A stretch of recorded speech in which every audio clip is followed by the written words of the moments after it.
Jumlah korban yang sudah ditemukan 5 orang dari 7 orang yang diinformasikan dari masyarakat.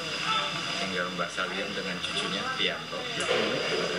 Jadi hari ini sudah dikerjakan, ini sudah semua relawan TNI Polri dengan kekuatan penuh untuk melaksanakan evakuasi.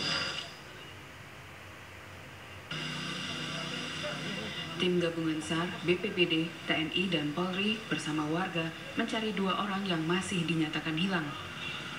Karena akses jalan menuju lokasi tidak memungkinkan masuknya alat berat, tim gabungan menggunakan alat sederhana. Dengan alat penyemprot air, tim gabungan berusaha mengurai material tanah sehingga mudah digali. Diduga kedua korban masih tertimbun material tanah sedalam 5 meter.